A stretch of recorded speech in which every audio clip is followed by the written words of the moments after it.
once said that the only reason that people give a standing ovation is that they desperately need an excuse to shift their underwear.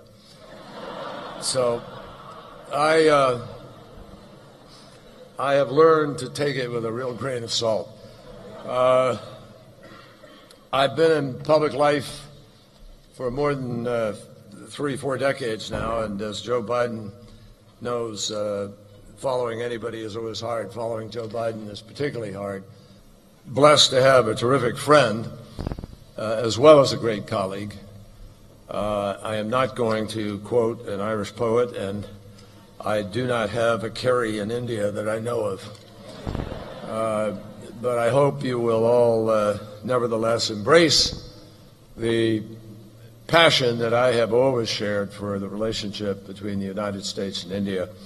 And in fact, my connection goes back, way back in time when I was a young senator, and I brought the first trade delegation of Americans to India right at the time that later to be Prime Minister Singh was serving as Finance Minister, and the reforms were just setting in. So I share the Vice President's deep commitment to India, and I was pleased to work with him when he was chairman of the committee to help pass the nuclear agreement. It's a pleasure for me to be joined here this evening by my colleague Penny Pritzker, and also by my friend, Minister Sushma Swaraj. Sushma says that she and I represent the long and the short of diplomacy. And you'll understand that if you don't know her well later.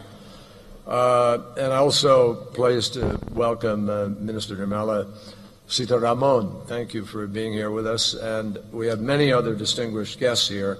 I just want to single out Nisha Biswal, our very capable, outstanding Assistant Secretary of State for South and Central Asian Affairs. And I want to recognize our terrific ambassador, who I worked with many years up on the Hill, Rich Verma, and also the ambassador from India to the United States, Arun Singh. We are really delighted to have you here. Thank you for coming. It's a 40th anniversary, and increasingly, as the years go by, 40 seems pretty damn young to me. But it's a great pleasure to recognize the extraordinary work of the U.S.-India Business Council and all of you here, and to many of our very, very capable, beyond capable, globally recognized extraordinary CEOs who are here of major companies, and so many of you who are forging this relationship. We thank you. I have learned long ago that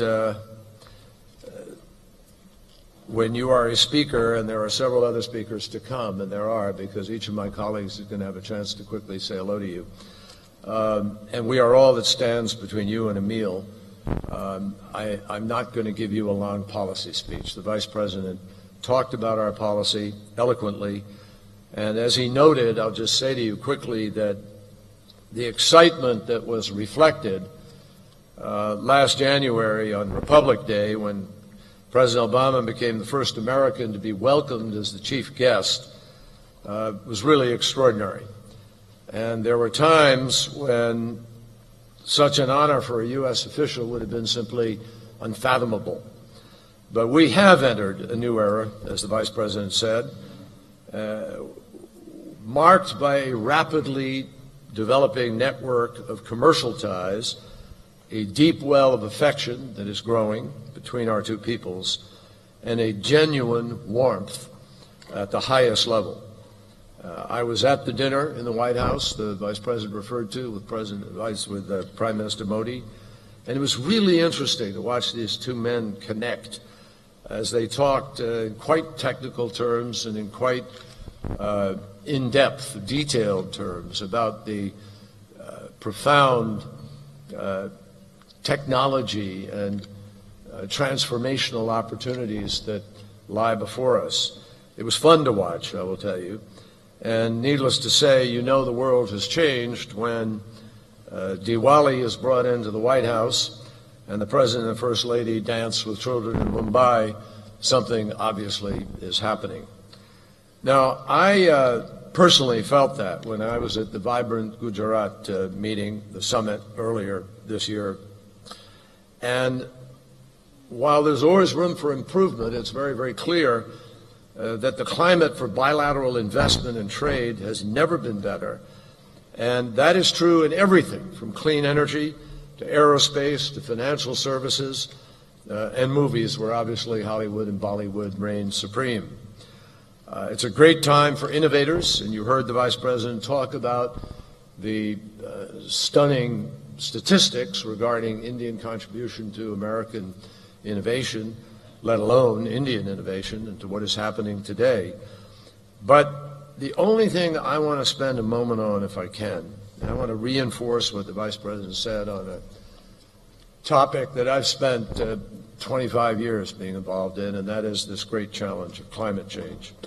I want to express support for Prime Minister Modi's plan to help India's economy become more reliant on renewable sources of power. And it is absolutely critical in the end on pure economic terms. But it's also smart politically because a recent survey reported that 73% of Indians view climate change as the most pressing global concern. And as you know, I went to China 2 years ago. We negotiated an agreement, which ultimately the President and President Xi were able to announce last year in Beijing, where China came to the table, a developing country that was opposed to what we were working on in Copenhagen, but had come around to understand it was vital to respond on this issue, and they joined us in helping to set goals that we will go to Paris with this December in an effort to reach a global agreement. Now, for practical business people, let me just say to you, I come from Massachusetts. I had the privilege of representing MIT and Harvard and Boston University and about 140 other colleges and universities where there's an enormous innovative culture, as all of you know. The fact is that in that state,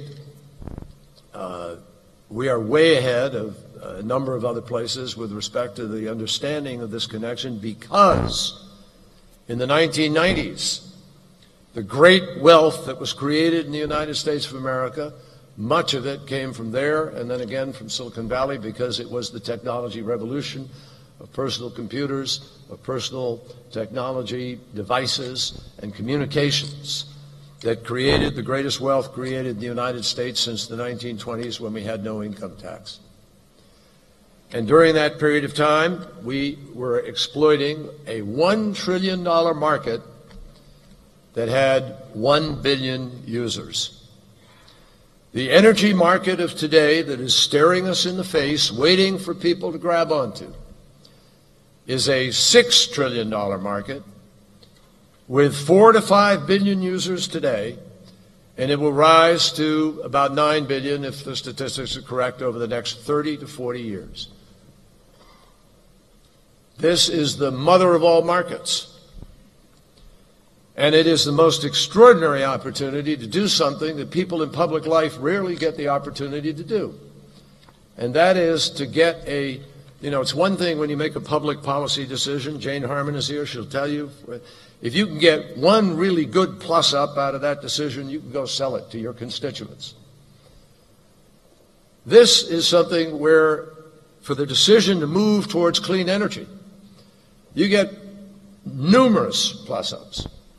You live up to your obligation to future generations to do what we need to do with respect to the environment. We live up to our responsibilities with respect to children who are hospitalized. Greatest cause of hospitalization of children in the United States of America in the summer is environmentally induced asthma. It comes from the quality of air. We clean up the air.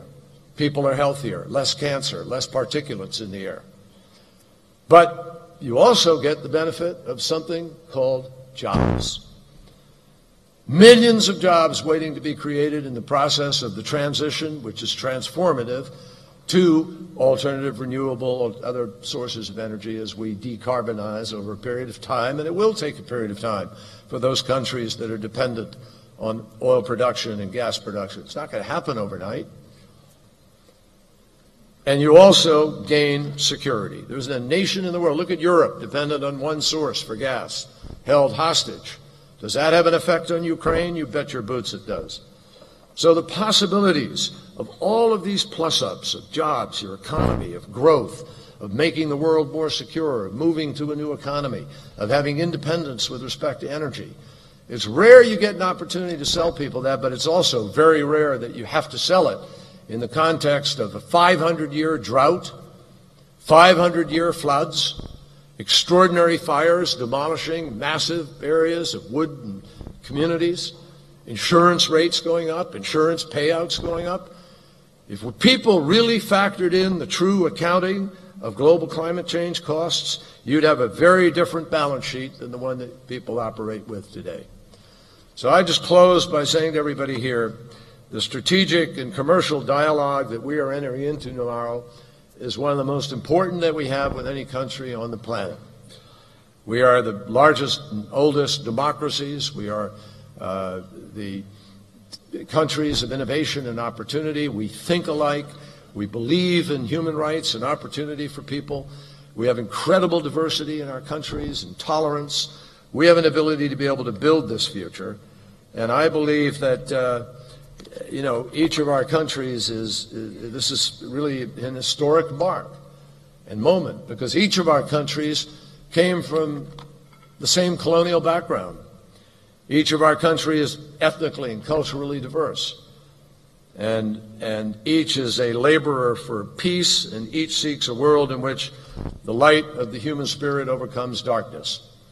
And although differences of ideology have separated us in the past, and the Vice President referred to that a little bit, we are in the end, and I think that's what brings you here, the most natural of partners.